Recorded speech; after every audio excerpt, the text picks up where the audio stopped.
Bueno, muy buenas a los que observan este pequeño video que habla sobre algunas tendencias recientes para aplicar técnicas de la terapia cognitivo-conductual. Inicio con una breve introducción sobre las tres generaciones de la terapia cognitivo-conductual. Inicia con las terapias conductuales, avanza con las terapias cognitivas y finaliza, estamos en el momento de las terapias contextuales. Estas son las tres generaciones de la historia de la terapia cognitivo-conductual.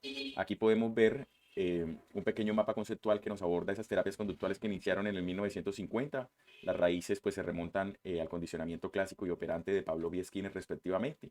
Estas terapias buscaban que el tratamiento estuviera sustentado en principios científicos en contraposición al psicoanálisis. Tenía unos postulados básicos como por ejemplo que cualquier conducta que se aprende se puede desaprender, ¿verdad? Con condicionamientos. Eh, el objeto digamos, de la terapia eran los síntomas como el objetivo a tratar y el enfoque en la conducta desadaptada más que en alguna supuesta causa subyacente que no fuera evidenciable de forma científica. En una crítica, por supuesto, directa al psicoanálisis que se vaya más a la metapsicología y a otros fenómenos de la mente que no son observables, ¿verdad? O que no son medibles. En este caso, pues el conductismo, las terapias conductuales querían resultados basados en las leyes básicas del aprendizaje que se podían observar. Entonces aquí está un abordaje a la segunda generación, en donde evidentemente esta primera generación, pues aunque tenía algunos resultados evidentes, también abandonaban otras perspectivas importantes. De tal manera que las terapias cognitivas surgen en 1970 aproximadamente. Evidentemente tienen raíces en la terapia conductual y en el determinismo recíproco de Bandura, ¿verdad? En donde se descubrió que el ambiente influye en el comportamiento humano y que ese comportamiento humano, por supuesto, también influye en el contexto en el cual se está desarrollando, en el ambiente en el cual se está desarrollando la persona. Entonces tenemos algunos exponentes, como por ejemplo la terapia racional emotiva, la terapia cognitiva para la depresión de Beck, pero aquí es importante resaltar que las cogniciones son las causas de los problemas emocionales y conductuales. Entonces se observa que no solamente la conducta como un interjuego de estímulos y respuestas, sino también los eventos cognitivos son detonantes de la conducta. Entonces aquí en estas terapias de segunda generación, el pensamiento del ser humano se convierte en el principal objetivo de intervención. No solamente, digamos, desde el abordaje de los síntomas como un resultado condicionado o de un aprendizaje, sino también como el pensamiento o el sistema de creencias que la persona posea. Las experimentaciones, los trabajos académicos finalmente abordan las terapias contextuales como la tercera generación desde el inicio del conductismo, lo que también se conoce como terapias de la tercera ola de nueva generación. Es un grupo de terapias conductuales que surgieron de forma simultánea y que tenían una aproximación común al sufrimiento humano. Eh, entonces aquí podemos ver, por ejemplo, un replanteamiento contextual en donde se hace un análisis funcional de la conducta, ¿verdad? Esto tiene orígenes también en las investigaciones de Skinner que trataban sobre la conducta verbal. En este caso, las características principales es que el foco en cambiar el contexto y función de la experiencia interna y no tanto en el contenido. Recordemos que en las terapias de segunda generación con las técnicas más cognitivistas, había mucho énfasis en el contenido de las creencias, del pensamiento, ¿verdad? Pero aquí pues además de eso también se analiza la función que tienen esas experiencias internas en el contexto. Entonces se construyen repertorios amplios de conducta y abordajes terapéuticos que son aplicables al paciente y terapeuta. Algunas de estas terapias de tercera generación o de la nueva ola tienen que ver mucho con el mindfulness, ¿verdad? El que vamos a hablar particularmente en este video. Y hay otros como por ejemplo la entrevista motivacional, la activación conductual, la terapia metacognitiva, que de eso pues también mereceríamos hablar en otro video. La psicoterapia analítico-funcional, la terapia dialéctico-conductual que se puede aplicar por ejemplo en casos como el borderline, la terapia conductual integrativa de pareja y la terapia de aceptación y compromiso. Una de estas técnicas más recientes es el mindfulness. El mindfulness es una técnica de la tercera ola. Se puede definir como la atención plena. Significa ser capaz de ser consciente de manera directa de todo lo que hacemos mientras lo estamos haciendo. Ser capaz de sintonizar con lo que nos está sucediendo en nuestra mente y en nuestro cuerpo y en el mundo exterior en cada momento. Esta terapia basada en mindfulness, por ejemplo, la MBSR, que en sus siglas en inglés significa mindfulness para la reducción del estrés basado en mindfulness.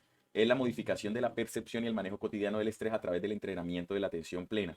Entonces recordemos que esta tercera ola es un añadido extra, un valor agregado extra que se le da una visión más integrativa del ser humano, ¿verdad? Podríamos decir que más humanista e incluso más existencial, en donde no solamente se aborda la conducta y la sintomatología, en este caso podríamos mencionar el estrés, sino que además se concentra mucho en la percepción del bienestar subjetivo del paciente y su contexto, es decir, el estrés como un resultado no solamente pues de una conducta aprendida, sí, y no solamente como un pensamiento, una creencia eh, de tipo netamente cognitiva, sino también analizar el interjuego que hay con el contexto y las razones de fondo que hay para que la persona se estrese, ¿verdad? Podríamos mencionar su ética, podríamos mencionar su cultura, entre otros. Entonces, el mindfulness aquí va a intentar desarrollar habilidades para que el paciente obtenga beneficios, ¿verdad?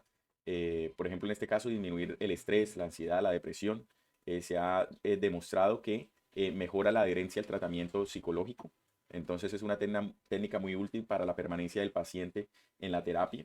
Él como está haciendo un trabajo de introspección, va a desarrollar empatía, paciencia y la capacidad de autoobservación. Entonces, en este caso es muy útil porque definitivamente el mindfulness va a ayudar incluso a que al paciente se le facilite aplicar otras técnicas en donde se conozca a sí mismo, en donde lleve un registro de conductas, incluso un registro de pensamientos. En este libro que se llama Mindfulness para padres e hijos, me gustó una definición que hace el autor Christopher Willard, en donde dice que él define el mindfulness con tres nociones. La primera es prestar atención deliberadamente, es un acto de atención deliberada. La segunda es un contacto con el momento presente. Y la tercera es una aceptación sin juzgar.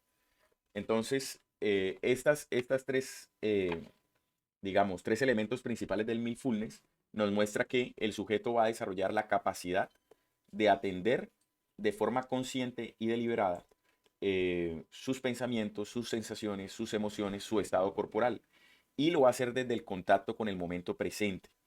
Las terapias de tercera generación, por supuesto, sin ahondar mucho, abordan parte del pasado, aunque no se centra en el pasado, sino en el ahora, pero el mindfulness viene a ser una técnica que se concentra deliberadamente en el presente y que acepta sin juzgar eso que se está experimentando. Entonces, de esta manera, esta técnica logra que pueda existir mayor conexión social y vínculos, ¿verdad? Que la persona comprenda todo lo que está sucediendo a su alrededor, que lo analice, ¿verdad? Y esto incluso va a permitir que el paciente reestructure cognitivamente algunos pensamientos, algunas ideas. Entre otras cosas, puede mejorar el sistema inmunológico. Bueno, hay algunos mitos sobre el mindfulness, ¿verdad? No se trata de dejar la mente en blanco, eh, sin estar en algún lugar, por el contrario, la mente no va a quedar en blanco, sino que va a quedar experimentando el presente puro y aceptando ese presente que está viviendo la persona. No se trata simplemente como una técnica para relajarse, ¿verdad? Es una técnica que está ampliamente estudiada, que hoy incluso tiene bastante literatura que la soporta y no simplemente se basa en este pensamiento de que si tenemos pensamientos positivos vamos a alcanzar el éxito. Por supuesto, hay un trasfondo mucho más estructurado. Se puede dividir en 4 sesiones. La sesión número 1 es el escaneo corporal, en donde al paciente se le explica que muchas veces el cuerpo nuestro pues anda como en piloto automático, pero cuando tenemos atención plena somos conscientes de los movimientos, de todo lo que significa cada parte de nuestro cuerpo y cuánto nos ayuda a desenvolvernos en el mundo en el que estamos. También nos permite luego identificar bien a nuestro cuerpo, también las sensaciones, cómo se siente, si hay frío, si hay calor, entre otras. La parte 2 es una sesión donde se puede practicar lo que se conoce como yoga consciente. Entonces ahí, cuando el paciente ha adquirido conciencia de las percepciones del cuerpo, en la medida que vaya interiorizando esas percepciones de su propio cuerpo, puede encontrar puntos de tensión y lo que eso significa y por qué se tensionan, ¿verdad? Estímulos que representan una experiencia. En la parte 3 tenemos la meditación formal, que puede ser de forma relajada, dispuesta, por ejemplo, sentado, y él va a analizar los signos de estrés, ¿verdad? Aquellas cosas pues que lo estresan, va a reconocer lo que ocurre y lo va a poder, acá esto es muy importante porque es donde se relaciona, en mi análisis, donde se relaciona estrechamente con las técnicas de la segunda generación. El paciente tiene que ser capaz de describir y observar eso que está experimentando en el presente.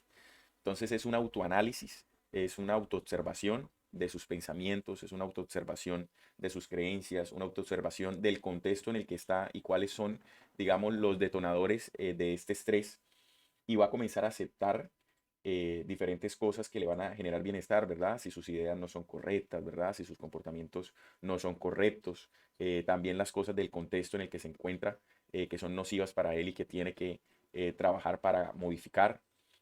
Aquí, por ejemplo, nacen también la conciencia de la respiración. Entonces, de alguna forma esto se relaciona con la primera generación que es más de tipo conductista, en este caso la respiración como un estímulo que va a generar una respuesta, en este caso que contrarresta el estrés, ¿verdad? Entonces, esta autoobservación del cuerpo, esta autoobservación deliberada y plena del cuerpo y de la respiración, se podría ver quizás de una forma más conductista cuando el propio estímulo que genera el cuerpo va a ayudar para que, en este caso la respiración, disminuya el estrés, ser consciente de los sonidos, de los olores y de la conciencia de los pensamientos que ya podría relacionarse más, como lo dije antes, con las terapias de la segunda generación.